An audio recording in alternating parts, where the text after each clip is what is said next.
Hello dear ones, मेरा नाम है राशि त्रिपाठी और मैं आज 3D एनिमेशन की मदद से सियाचिन ग्लेशियर पर एक इंडियन सोल्जर की लाइफ कैसी होती है यह दिखाने वाली हूँ। वैसे तो एक फौजी की जिंदगी कदम कदम पर एक चैलेंज होती है, लेकिन इंडियन और पाकिस्तान बॉर्डर के पास हिमालय की गोद में एक जगह ऐसी भी है जो देखने में तो बहुत खूबसूरत है, लेकिन यहाँ पर रह पाना भी अपने आप में एक चैलेंज है। और इस जगह का नाम है सियाचिन। सियाचिन लद्दाख के नॉर्थ में 24,000 फीट की ऊंचाई पर स्थित एक ग्लेशियर है। इसके ईस्ट में अक्साई चीन और वेस्ट में पीओके है। सियाचिन ग्लेशियर दुनिया का सबसे ऊंचा बैटलफील्ड माना जाता है। सियाचिन में मौसम इतना ठंडा होता है कि यहाँ का मैक्सिमम टेम्परेचर भी -30 डिग्री सेंटीग्रेड हो जाता है और रात में टेम्परेचर -70 डिग्री सेंटीग्रेड तक पहुंच जाता है। अधिक ऊंचाई होने के कारण यहाँ ऑक्सीजन इतनी कम होती है कि यदि पहाड़ चढ़ते चढ़ते किसी सैनिक की सांस फूल जाए तो उसको जिंदा बचा पाना लगभग असंभव हो जाता है।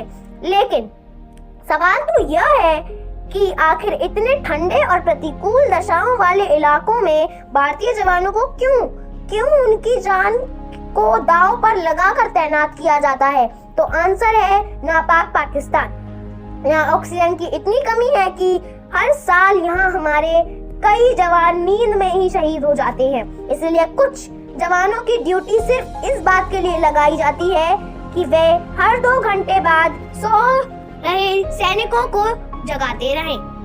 यहाँ सैनिक अपने कैंप्स को ज्यादा गर्म भी नहीं कर सकते क्योंकि ऑक्सीजन की कमी की वजह से कैंप्स में ब्लास्ट भी हो सकता है। सियाचिन जाने वाले सैनिकों को 5 हफ्तों की विशेष ट्रेनिंग दी जाती है, जिसके लिए उन्हें ठंडे ठंडे प्रदेशों से ट्रेनिंग दी जाती है।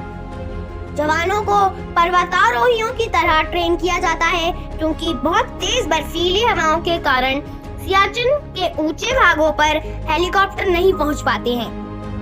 सैनिकों को खुद ही चढ़कर जाना पड़ता है। सियाचिन पर सैनिकों को 30 से 35 किलो राशन अपनी पीठ पर लादकर ले जाना पड़ता है।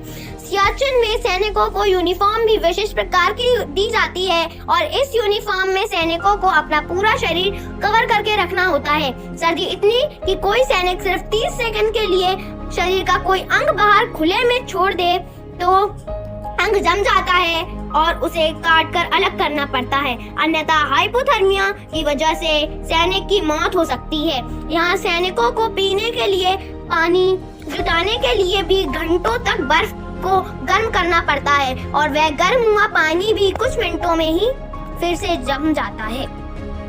यहाँ सैनिक टूथपेस्ट और शेविंग नहीं कर सकते क्योंकि टूथपेस्ट बर्फ का टुकड़ा बन जाता है और ठंड से स्किन इतनी नाजुक हो जाती है कि शेविंग करते वक्त फट सकती है और घाव कई महीनों तक ठीक नहीं हो पाते। फैक्ट यह है कि यहाँ सैनिक की जान जाने का हर पल खतरा रहता है क्योंकि इस बर्फीले रेगिस्तान में कौन सी जमीन कब नीचे धंस जाए या कौन सा तूफान आ जाए यह कोई नहीं जानता। यहाँ हर साल कई जवान बर्फ में दबकर शहीद हो जाते हैं। आंकड़े देखें तो ऑपरेशन मेघदूत के बाद से अब तक करीब 1000 सैनिक सियाचिन में बर्फ में दबकर और मौसम की वजह से शहीद हो चुके हैं। मौसम इतना ठंडा जो सांसों को भी जमा दे। यहाँ पेट्रोलिंग के लिए जवान एक सीधी रेखा में रस्सी पकड़कर चलते हैं क्योंकि यदि कोई जवान बर्फ में गड्ढे में गिर जाए या धंस जाए तो उसके आगे और पीछे वाले जवान उसे रस्सी की मदद से रेस्क्यू कर सके। शहीद लांस नायक हनुमंथप्पा तो आपको याद ही होंगे, जो कई दिन तक बर्फ में दबे रहने के बाद भी जिंदा निकले थे और कुछ दिन तक हॉस्पिटल में रहने के बाद उन्होंने अपना दम तोड़ दिया।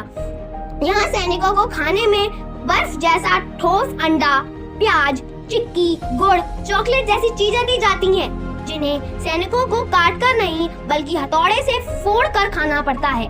बट इसमें कोई दो राय नहीं है कि हमारी भारत सरकार सियाचिन में रह रही इंडियन आर्मी के हालातों को सुधारने की कोशिश कर रही है।